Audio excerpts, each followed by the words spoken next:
Welcome back. তো কেমন আছো তোমরা? কি হয়েছিল 10 বছর আগে এইটার কিন্তু পার্ট 7 নিয়ে চলে এলাম আমরা। তো চলো শুরু করা যাক। আসলে আমাকে আলামিন ভাই বলছিল যখন হাসানকে একা পাবি তখন আমাকে বাঁচাও বাঁচাও বলে চিল্লাবি আর জামা জায়গায় জায়গায় ছিড়বি, তাহলে হাসানকে কলেজ থেকে বের করে দিবে আর আমি আবার ক্যাপ্টেন হয়ে যাব। তখন সবাই বলে ওঠে সি আলামিন সি। আর স্যার তখন আলামিনকে একটা চড় মেরে দেয়, কৌশে একটা থাপ্পড় মেরে দেয় গালের উপরে। তোমার এত বড় সাহস, তুমি এমন কাজ করছো? তখন হাসান বলে উঠলো স্যার আমি আরো একটা জিনিস দেখাতে চাই, যদি আপনি পারমিশন দেন, অনুমতি দেন। স্যার বললো আচ্ছা ঠিক আছে দেখাও। তখন হাসান একটা ভিডিও বের করলো, সবাই দেখে অবাক হয়ে যায়।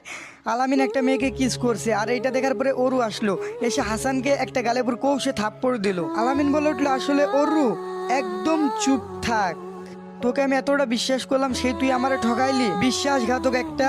তখন আলামিন বলে উঠলো আমাকে প্লিজ মাফ করে দাও অরু, আর এমনটা কোনোদিন হবে না। তখন ওই মেয়েগুলো বলে উঠলো দেখলি অরু, তোকে বলেছিলাম না তোর বয়ফ্রেন্ড তোকে একদিন না একদিন ঠিকই ঠকাবে। মিলে গেছে আজকে তোমাদের কথা, আমি ভুল ছিলাম। তখন হাসান বলে উঠে যে আমার কাছে আরো একটা ভিডিও আছে, সবাই দেখতে চাও? সবাই বলে উঠলো হ্যাঁ দেখাও দেখাও। তখন হাসান বললো সবাই এদিকে তাকাও দেখো। সবাই দেখতে পেলো যে আরেকটি মেয়ের সাথে আলামিন এমন করতেছে। যখন এক পর্যায়ে গিয়ে আলামিন মেয়েটির জামা খুলতে যাবে তখনই হাসান ভিডিওটি অফ করে দেয়। অনেক দেখছেন, আর দেখতে হবে না, বাকিটা দেখলে মেয়েটার ইজ্জত একেবারে চলে যাবে। এতটুকুই থাক। আর এই মেয়েগুলো সব আমাদের ক্যাম্পাসের, সব মেয়েকে ব্ল্যাকমেল করে এমন করতো, কারোর সাথে কি করতো ওইগুলো আমি বলতে পারবো না, কিন্তু এমনগুলা করতো। এখন তোমরাই সবাই বলো খারাপ কি আমি নাকি আলামিন? সবাই বলে ওঠে আলামিন খারাপ, আলামিন। তখন হাসান বলে উঠলো দেখো আমি যদি সত্যটা না বলতাম তাহলে কিন্তু আজকে তোমরা আমাকে ভুল বুঝতে। সবাই বলে উঠে আচ্ছা সরি ভাইয়া, বুঝতে পারিনি। তখন হাসান বলে উঠলো তাহলে তোমরাই বলো কলেজ থেকে এখন কি আমাকে বের করে দেওয়া উচিত নাকি এই নির্লজ্জ পশুটাকে, যে কিনা অন্য মেয়েদের দেহ উপভোগ করতে ভালোবাসে? তখন আলামিন বলে উঠলো হাসান কাজটা ঠিক করতেছিস না, তোর সাথে কিন্তু অনেক খারাপ কিছু হবে, তুই কাজটা একেবারে ভুল করতেছিস। তখন অরু গিয়ে ঠাস ঠাস করে 2টা চড় বসিয়ে দিল আলামিনের গালে। অরু বলল তুই এত খারাপ, তুই পশু একটা, তুই এত নির্লজ্জ, মেয়েদের তুই দেহ উপভোগ করতে ভালোবাসিস, আগে জানতাম না। তখন আলামিন বলল এই একদম চুপ থাক, তুই একটা কোনো মেয়ে হলি নাকি? আলামিন বলল তোর মতো মেয়ে আমার পিছনে হাজার হাজার ঘুরে। অরু বলল তুই আমাকে আগে বলিস নাই কেন এই কথাটা?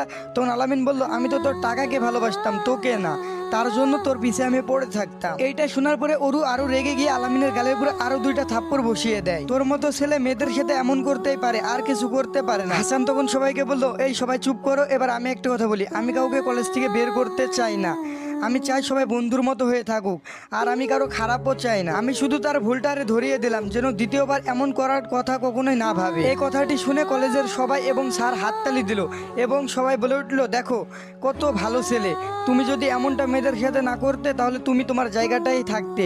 আলামিনকে উদ্দেশ্য করে বলল সবাই। তখন স্যার বলে উঠলো সবাই সবার ক্লাসে চলে যাও, এ বিষয়ে আর কোনো কথা শুনতে চায় না বা এই বিষয়ে যেন আর কোনো আলোচনা না হয়। তখন সবাই ক্লাসে চলে যায় যে যার ক্লাসে। দেখতে পেলো অরু একলা একলা কান্না করতে করতে হেঁটে হেঁটে বাসায় যাইতেছে। যেই মেয়ে কখনো গাড়ি ছাড়া বাসায় যায় না সেই মেয়ে আজকে হেঁটে হেঁটে বাসায় যাচ্ছে কান্না করতে করতে। তো হাসান দেখতে পেলো অরুর মনটা অনেক বেশি খারাপ। তখন হাসানও অরুর পিছে পিছে হেঁটে হেঁটে যেতে লাগে অরুর সাথে একটু কথা বলার জন্য। একটু দূরে গিয়ে হাসান বলে উঠলো অরু আমাকে মাফ করে দিও, আমি এমনটা করতে চাই নাই, শুধু নিজেকে বাঁচানোর জন্য এমনটা করছি, আর আমি চাইতাম না তুমি ওই খারাপ ছেলেটার সাথে মিশো। সরি আমি তোমাদের সম্পর্কটা নষ্ট করে দিলাম। হ্যাঁ আমাদের সম্পর্কটা নষ্ট করার রিজনটাই হলে তুমি, কিন্তু তুমি সম্পর্কটা নষ্ট করে দিয়ে ভালোই তো করছো, কারণ আমি জানতামই না যে ও এমন ছেলে। আজকে জানতে পেরে ওর উপর আমার অনেক বেশি ঘৃণা হচ্ছে। হাসান বলল অরু শোনো তোমার কপালে আল্লাহ তাআলা ভালো কাউকে রেখেছেন।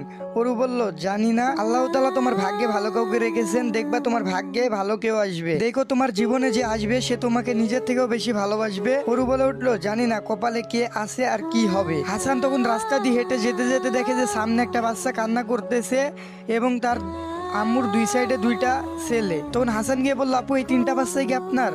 আর আপুটি বললো তাহলে আপনার বাচ্চা 3টা কান্না করতেছে কেন? আপনি তো ওদের কাছেই আছেন। ভাই আমার বাচ্চা 3টা 2 দিন ধরে কিছু খায় নাই আর আমার কাছে কোনো টাকাও নাই। হাসান বলে উঠলো তোমার কি হাজবেন্ড নাই আর তুমি কি কোনো কাজ কাম করো না? মেয়েটি বলে উঠলো না ভাই আমার হাজবেন্ড নাই আর আমাকে কাজ দিবে কে? কেউ কাজ দেয় না। তাহলে তুমি চলো কি করে আর তোমার সন্তানগুলো খায় কি দিনে? ওই যে ভাই মানুষ দিলে খাই না দিলে খাই না। হাসান তখন বললো আপু তোমাকে একটা আমি সাহায্য করতে চাই, তুমি যদি রাজি থাকো। মেয়েটি বললো ভাই বলেন। তোমাকে আমি 20,000 টাকা দিব, তুমি 10,000 টাকা দিয়ে একটা ভ্যান কিনবা আর 10,000 টাকা জিনিসপাতি কিনে তুমি ঝালমুড়ি বেচবা, আর ভ্যানটা তুমি এখানে বসাবা, এখানে বসায়া তুমি ঝালমুড়ি বিক্রি করবা সবার কাছে, এতে তোমার সংসার চলে যাবে। তুমি কি রাজি আছো? রাজি আছি। এই নাও তোমার ব্যবসার 20,000 টাকা, আর এইটা তোমাদের তিনজনের সারাদিনের খাবারের টাকা। তখন মেয়েটি বলে উঠলো, ভাই আপনার মতো কিছু মানুষ আছে বলে আমরা বেঁচে আছি। আপনার জন্য ভাই অনেক অনেক দোয়া করি, আপনি অনেক বড় হন, অনেক দূর এগিয়ে যান। হাসান বলল, আরে কান্না করতে নেই, যাও এখন বাচ্চাদেরকে খাওয়াও আর তুমিও খেয়ে নাও, আর যা যা বললাম সেই সেই সব করবা। এইসব আবার দূর থেকে অরু দেখতেছিল। তারপরে অরুর কাছে চলে যায় হাসান। অরু তখন বলে ওঠে, এত টাকা কই পেলে? তখন হাসান বলল, তোমার আম্মু আমাকে টিফিনের টাইমে প্রত্যেক দিন দিত, আমি গুছাই রাখতাম। তখন অরু বলল, হাসান তুমি না খেয়ে টাকা গুছাই রাখতা আর ওদেরকে টাকা দিয়ে দিলা? তখন হাসান বলল, আমার থেকে টাকাটা ওদের বেশি দরকার ছিল, ওদের বেশি প্রয়োজন। তখন অরু বলল, ঠিক বলেছো। তখন হাসান বলে উঠলো, একটা কথা বলি, কিছু মনে করো না। ওরু বলল, আচ্ছা ঠিক আছে বলো। হাসান, এমন করে সবার সাথে মিশবা, হাসি খুশি থাকবা, তাহলে দেখবা অনেক বেশি ভালো থাকবা তুমি। তখন ওরু বলে উঠলো, ও তাই নাকি? হাসান বলল, মিলাই নিও আমার কথা। ওরু বলল, আচ্ছা চেষ্টা করব। তখন এভাবে কথা বলতে বলতে দুইজনাই বাসায় চলে আসে। তখন ওরু আম্মু বলে উঠে, কি ব্যাপার, ঈদুর বেলায় আজকে দুইজনা একসাথে দেখছি? তখন ওরু বলল, কেন হতে পারি না আম্মু? তখন ওরু আম্মু বলল, হ্যাঁ হতে পারো, কিন্তু আমার বিশ্বাস হইতেছে না, আমি কি স্বপ্ন দেখতেছি? তখন ওরু বলল, আমি বললে তো বিশ্বাস হবে না, হাসানকে জিগা। হাসান বলল, আন্টি আমরা দুজনে চাইছি আর কখনো ঝগড়া করব না, দুজন একসাথে মিশবো। গুড, আমি তো এটাই চাইছি, তোমরা দুজনে একসাথে মিলেমিশে থাকো, যাও এখন ফ্রেশ